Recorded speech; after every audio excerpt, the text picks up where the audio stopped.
እውነትን እናገር ከተባለ በፌደራል መንግስትም ይሁንታ ላይ ተመስርቶ የተፈጸመ አስተዳደር ነው። የፌደራሉን ለጊዜው ትተን ትግራይ ውስጥ ያለውን እውነታ ግምት ውስጥ ስናስገባ ትግራይ ውስጥ ጥፋት ፈጽመዋል የሚባሉ ሰዎች ወይ የጊዜያዊ መስተዳድሩን ግቦች ከማሳካት አንፃር ብለን ያስቀመጥናቸው ግቦች ከማሳካት አንፃር የሚያደናቅፉ ሰዎች ላይ እርምጃ ልውሰድ የሚል ውሳኔ ፈለግንም አልፈለግንም የችግሩ ፈጣሪ ከሆን ሰዎች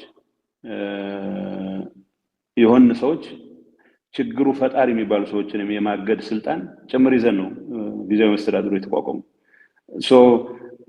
አንዳንዴ በስርቆት የተጠረጠረ ሰው ወይ የሰላምና መረጋጋት ይሹ ወደ ኋላ የመለሰ ሰው ላይ እርምጃ ወስዳለሁ ብለህ በምታደርገው እንቅስቃሴ ይሄንን እርምጃ እንዲወስድ ጥሪ የምታደርገው በዚህ ሂደት ውስጥ በአንድ ወይም በሌላ መልኩ ሊሳተፍ ከሚችል ሰው ጋር ነው።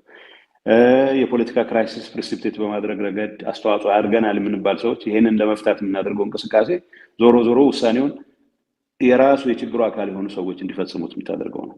በኔቸሩ የተለያዩ ሰዎች የሚሰባሰቡበት በመሆኑ ብቻ ሳይሆን ትግራይ ውስጥ ያለው ክራይሲስ በዚህ ደረጃ የተረጋጋ ሁኔታ ባልተፈጠረበት ማን ከምን ጋር ተሰልፏል የሚል ጉዳይ ላይ ክላሪቲ ባላገኘንበት የተጀመረ እንቅስቃሴ ነው የነበረው። የስቴት ስልጣን የሚባለው የመንግስት ስልጣን የሚባለው ልክ ኃይለማርያም እና አብይ ነበራቸው ብዬ አስተያየት ከሰጠሁባቸው የስልጣን አይነቶች የተለየ ነው። አንደኛ እንዳልኩ መስራቾቹ የተለያዩ ወገኖች መሆናቸው አንድ ግምት መግባት መቻል አለበት። ከተመሰረተ በኋላ ያው ስራውን ኃላፊነቱን የተረከበው ፕሬዝዳንት አትሊስት በደንቡ መሰረት ሙሉ ስልጣን አለ። በደንቡ መሰረት አለ የሚባለውን ስልጣን ኤክሰርሳይዝ ማድረግ ግን ተመራጭም አልነበር። በደንቡ መሰረት ስልጣን ሰጥቶኛልና ሌፍት ኤንድ ራይት የተወራጨውን በሙሉ ልክ አስገባለሁ ብለህ ልንቀሳቀስም ብትል ልክ ማስገባት ሌላ ነገር ነው። ግን ጊዜያዊ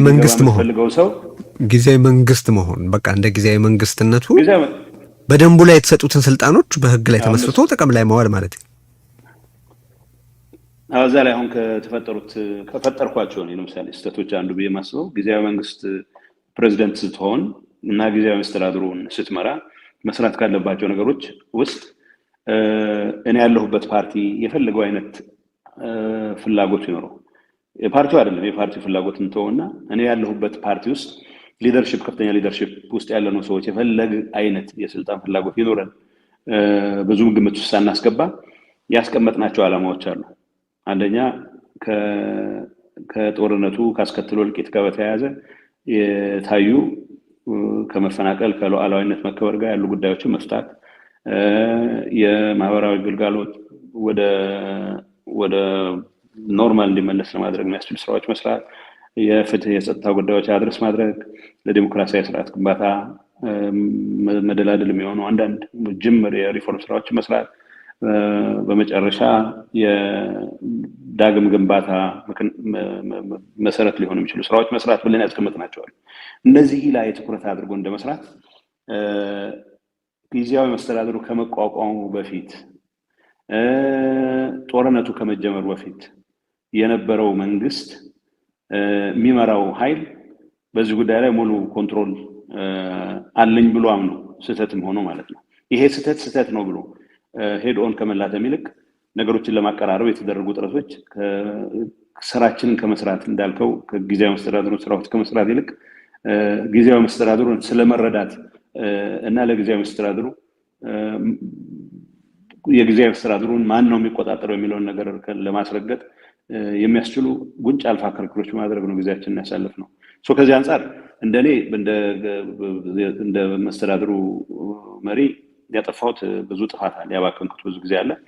እንደ መንግስት ግን መንግስት ኔቸሩን ባይዘው የሚሰሩ ሰዎች አሉ፣ ስራቸውን ለመስራት የሚታትሩ ሰዎች አሉ ጊዜያዊ መስተዳድር ውስጥ። እንደ አጋጣሚ ሆኖ ግን እኔ ያለሁበት ፓርቲ በተለይ ደግሞ ሲኒየር ሊደርሺፑ በወሳኝ መልኩ 5 ሰዎች ብዙ ጊዜያችንን ማን ይሄን ያዝ እገሌ ከያዘው ደግሞ እንዴት እናደናቅፈው በሚል ነው ጊዜያችንን ያባከን ነው። ይህንን ከመፍታት አንፃር የሄድኩበት ርቀት የራሴ የግሌ ያረኩት ጥረት አለ፣ ግን በቂ ነው ብዬ አላምንም። የጥፋቱ አካል ነኝ። አሁን አንተም የጠቀስከው ነገር አለ፣ የፌዴራል መንግስቱ ይሁንታ የሚል ነገር አንስተሃል። በተለያየ መንገድ በውይይት ወቅት ሲነሳ የማየው ነገር አለ። የፕሪቶሪያ ስምምነትን እኔ ሳነበው ግን ይህንን ጊዜያዊ አስተዳደር መመስረት በሁለታችሁ እኩል ስምምነት መፈጠር ያለበት ነው እና የፌዴራሉ ይሁንታ እንደ ብቸኛ ወሳኝ ነገር እየተጠቀሰ ያለው ለምንድን ነው? ብቸኛ ወሳኝ ነገር አይደለም። አሁን የሄድንበት ሂደት የራሱ ችግር ነበረበት። ዝም ብዬ ለማስረዳት ያክል ፕሪቶሪያ ስምምነት ስንሄድ ተኩስ ለማስቆም ሄድ ነው እንጂ የመንግስት ጉዳይ ልንወያይ አይደለም። የመንግስት ጉዳይ ለመወያየት የሄደ ቲም የለም። እንደዛም ሆኖ ግን የተነሳው ጉዳይ ተኩስ ማስቆም አለብን ስለተባለ ተኩስ ለማስቆም በሚደረገው ጥረት ውስጥ ማንኛውንም ውሳኔዎች እንዲወስን ማንዴት ተሰጥቶት ነው የዴሌጌሽኑ የተላከው። የዴሌጌሽኑ መሪ የማንዴቱ ባለቤት ነው። ይሄ ለአሜሪካ መንግስት በተጻፈ ደብዳቤ፣ ለዩኤን በተጻፈ ደብዳቤ የተረጋገጠ ነው። ምክንያቱም በወቅቱ ያ ማንዴት ይኖራቸው ብለው ሴክሬታሪ ብሊንከን ጠይቀው ስለነበረ፣ ምክንያቱም የኢትዮጵያ መንግስት ከዛ በፊት ባደረግናቸው ድርድሮች ማንዴት የሌላቸውን ሰዎች ነው የሚልከው እና ተወያይተ የተግባባህ ሲመስልህ ወይ ያልተግባባህ ሲመስልህ ያው የሚቀጥለው እንገናኛለን ተባብለው ነው ተለያዩ። የሚቀጥለው ስትገናኝ ከተዋጋህ በኋላ ነው እንደገና የምትገናኘው። አትሊስት ይሄኛውን ተኩስ አቁም ለማረጋገጥ ሄድኳርተርስ ጋር ሄደህ መጠየቅ ሳይጠበቅብህ ሙሉ ስልጣን ይዘህ የምትሄድበት ሁኔታ ይፈጠር ተብሎ ነው ወደዛ ይሄዱ። እዛ ይሄ ነው ተኩስ ለማስቆም ነው።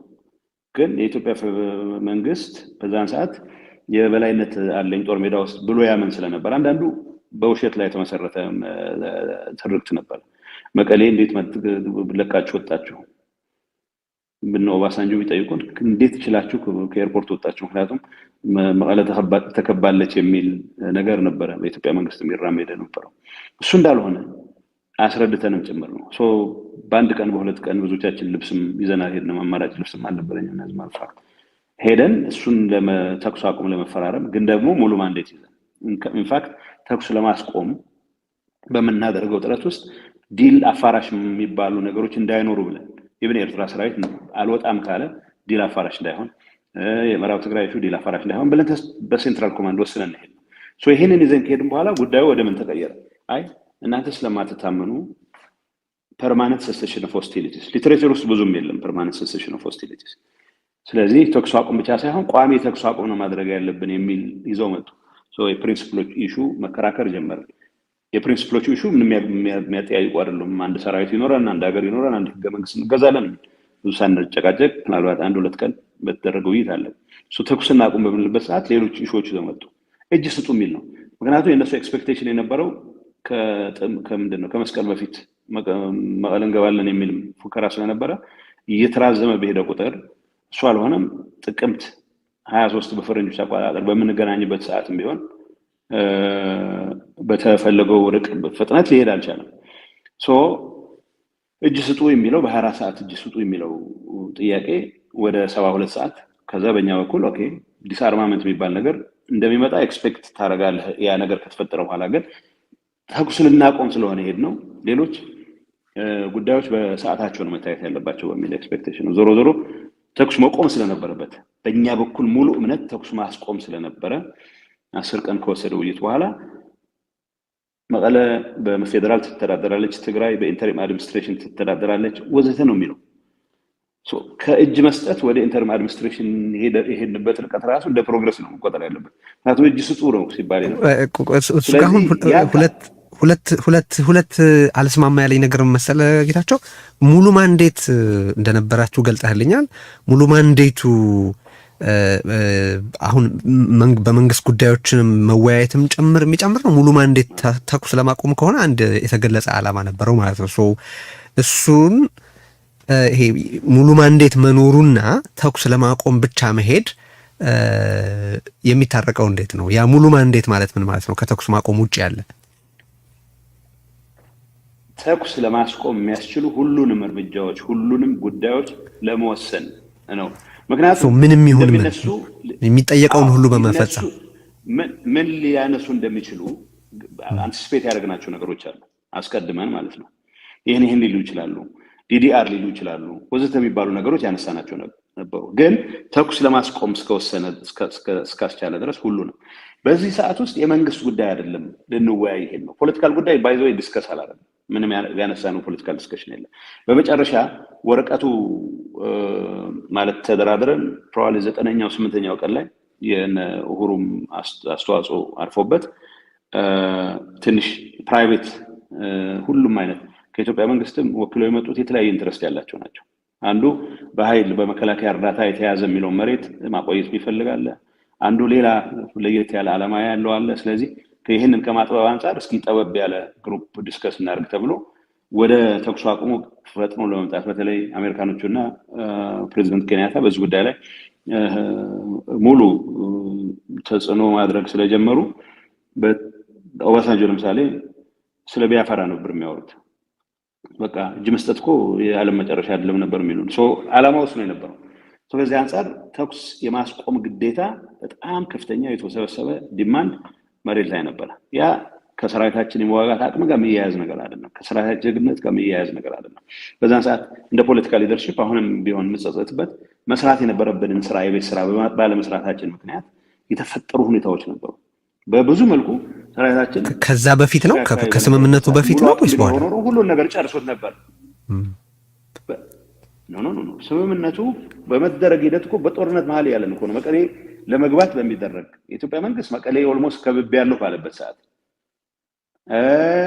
የኛ ሰራዊት ግን ኮረምና አደዳሩ አካባቢ ይዋጋ በነበረበት ሰዓት ነው እኛ እኮ ድርድር እያደረግን ያለ ነው። ከዛ በኋላ የተለወጡ ሁኔታዎች አሉ። በመጀመሪያ 2 ቀን ማለቅ የነበረበት እስከ 10 ቀን ድረስ ተገፋ።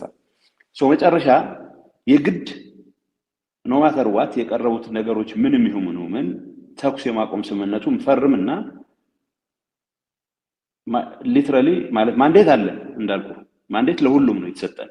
ግን ደግሞ ከመሬት ለሁሉም ስትል ተኩስ ለማስቆም ተኩስ ለማስቆም የሚያስችሉ ሁሉንም ነገሮች የመስራት ነው።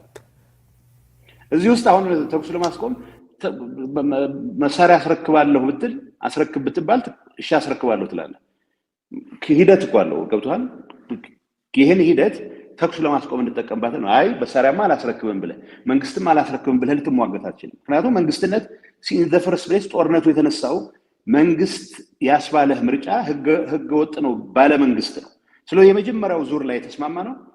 የመጀመሪያው ዙር ላይ በአንድ ህገ መንግስት ለመመራት በአንድ ሰራዊት ለመመራት በሚል ፕሪንሲፕልስ የመጀመሪያው ነው 2ኛው ቀን ድረስ ተስማማ። ይሄን ከተስማማ በኋላ አይ ሰራዊቴን አቆያለሁ መንግስቴን አቆያለሁ የሚል ሙግት አክትሟል እኮ እዛ ላይ ነው የከተመው። ኦኬ ወደ እነሱ ጉዳዮች እንመጣለን። አሁን እጅ መስጠት ነበር በብልጽግና በኩል የሚጠየቀው የበላይነት ነበረን ብለው ያምኑ ነበር ብለኸኛል። ከትግራይ ደግሞ እናንተ ስትሄዱ ማንኛውም ነገር ቢጠየቅ ዲል አፋራሽ እንዳይሆን ተስማምተን ነበር ማለት ከእጅ መስጠት በመለስ ማንኛውንም ነገር ለመቀበል ነው ዝግጁ የነበር ነው የምትለኝ። በዛ ሁኔታ ላይ ነበር ሰራዊቱ ማለት ነው? አልነበረም። ሰራዊቱ እኮ አሁን አንድ ነገር ልንገርህ፣ በሙሉ ግንባሮች ሰራዊታችን በሙሉ ጀግንነት የተዋጋ ነው። ግን የሎጂስቲክስ አቅሞቻችን እስከምን ድረስ መሄድ ይችላሉ ማለት እዚህ ዝርዝር ውስጥ መግባት የሚያስፈልግ አይደለም። አንዳንድ ቦታዎች እኮ ዩዥዋሊ ልናቀርብለት የሚገባ ሎጂስቲክስ ስንቅ፣ ትጥቅ ሊሆን ይችላል ባለመኖሩ ምክንያት በድንጋይም ጭምር ተዋግቶ ጠላት ያሸንፍበታል። ሊትራሊ በድንጋይ ነው፣ ሊትራሊ በሳንጃ ነው። በእንደዚህ አይነት ሁኔታ ውስጥ እንዲቀጥል የተደረገበት ሁኔታ ነበር። ይሄንን አሰስ አድርገን ይሄን ነው አሰስ አድርገን በምንበት ሰዓት ድርድሩ ባይዘው ከሰኔ 6 ሰኔ 7 አካባቢ እኮ ጅቡቲ ላይ ድርድር አድርገን ነበር። ነሐሴ ጳጉሜ 2014 ላይም ጅቡቲ ላይ ድርድር አድርገን ነበር። እነዚህ ነገሮች እንትን እያሉ ሲሄዱ ሰራዊቱ እስከመጨረሻው እየተዋጋ ግን የማይተካቸው ነገሮች አሉ፣ የማይሟላቸው ነገሮች አሉ። የጠላት እንቅስቃሴ ከሁሉም አቅጣጫ ሊኖር የሚችል ሬዚስታንስ ክራሽ ለማድረግ ያልተጠቀሙበት የመሳሪያ አይነት ያልተጠቀሙበት የሰው ኃይል አይነት የለም። በእንደዚህ አይነት ሁኔታ ውስጥ ተኩስ መቆም እንዳለበት ተስማምተን ሄደን ለምሳሌ ተኩስ ለማስቆም በእኛ በኩል የኤርትራ ሰራዊት ይወጣ ብለን ዲማንድ እናደርጋለን። አይወጣም ካሉ እንግዲህ አፋራሽ አይሆን ብለናል። ለምሳሌ ይሄ አሁን በሴንትራል ኮማንድ ደረጃ የተስማማ ነው ነገር